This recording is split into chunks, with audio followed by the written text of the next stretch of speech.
보험을 해석하다. 보혜TV. 구독, 좋아요는 필수. 알림은 딸랑딸랑. 갱신, 비갱신, 뭐가 더 좋다, 나쁘다 말들 많이 있죠. 그래서 오늘 정답 딱 내려드리겠습니다. 뭐가 더 좋다, 나쁘다 이렇게 말하는 것이 아니고 어떤 상황이 오더라도 이해를 할 수 있는 방법을 알려드리겠습니다. 신과 함께 영화에 이런 대사가 나오죠. 세상에 나쁜 사람은 없다. 다만 나쁜 상황만 있을 뿐이다.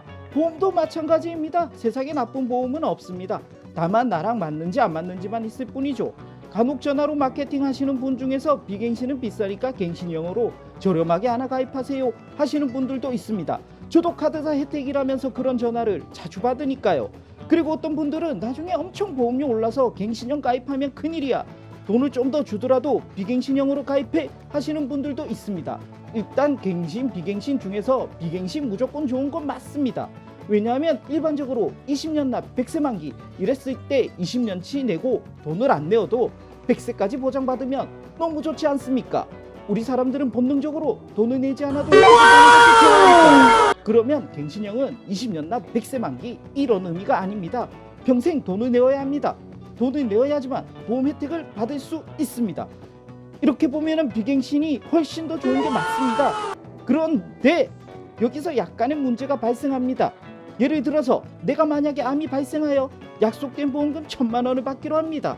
근데 비갱신으로 총 납입한 금액이 1,000만 원이라면 이건 의미가 없습니다. 내 돈 내고 내가 받는 것이고 내가 암에 걸릴 수도 있고 안 걸릴 수도 있기 때문입니다.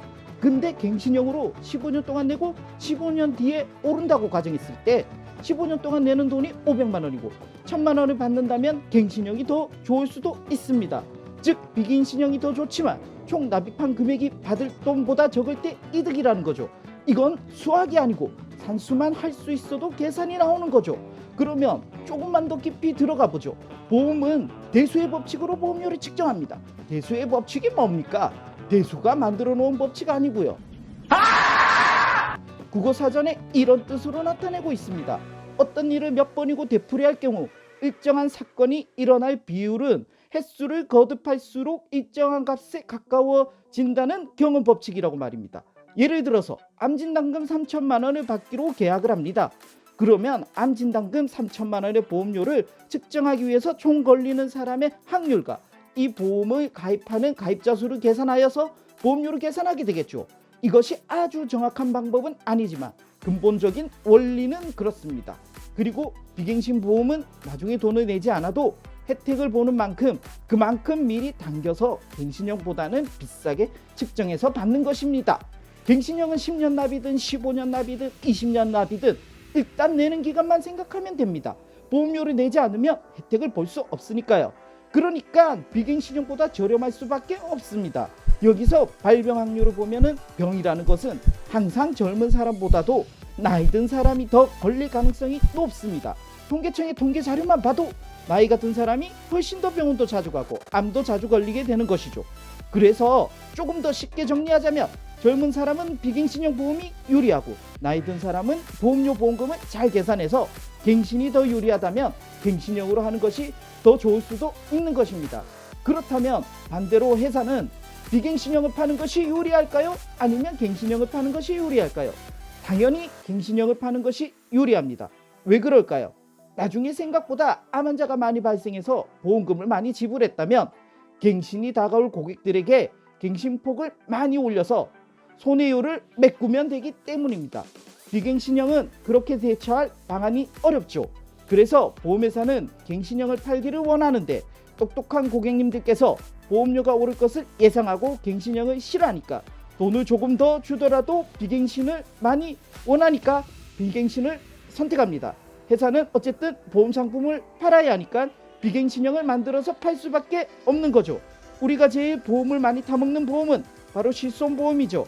왜냐하면 수술, 입원 이런 것이 발생하지 않아도 내가 낸 병원비를 일정한 비율로 돌려받기 때문입니다.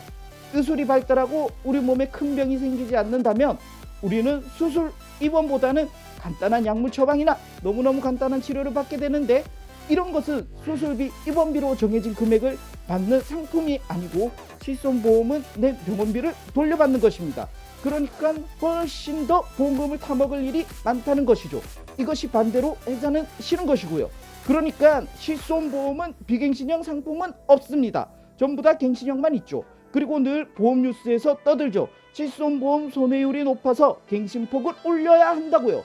이것을 만약에 비갱신으로 팔았다면 보험회사는 망하고 말았을 것입니다. 그런데 나이가 어릴수록 이 비갱신 상품이 더 저렴하다고 했는데 더욱더 중요한 것이 있습니다. 사람이 사는 것에 지출이 보험료만 내는 것이 아닙니다. 아파트 대출금, 여행자금, 자동차 할부금 등등 너무나 많은 돈을 내고 있지요. 그래서 내가 비갱신형 보험료를 납입할 여력이 안 된다 하면은 비갱신형은 맞지 않습니다. 유지가 안 되는 보험은 아무리 보험의 내용이 좋더라도 무의미하죠. 그래서 나의 생활환경과 경제적 사정이 비갱신을 보험을 넣어도 무리가 없다고 생각이 들 때 비갱신을 넣는 것이 유리한 것이죠. 내가 보험료를 내는 돈의 여유가 갱신형 금액밖에 안 된다면 그런 분들은 갱신형이 더 좋습니다. 보험은 유지가 되어야지 혜택을 보는 것이니까요.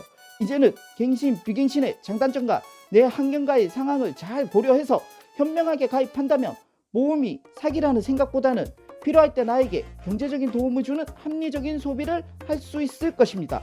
다음 시간은 보험 설명이나 보험이라는 자체가 어려운 이유는 많이 있겠습니다만 근본적으로 용어 자체가 너무 어렵습니다. 그래서 가입하실 때나 보험금을 받을 때나 보험에서 꼭 필요한 용어를 정리해서 알려드릴까 합니다. 좋아요, 구독, 요약 댓글 좋고요. 꼭 부탁드립니다.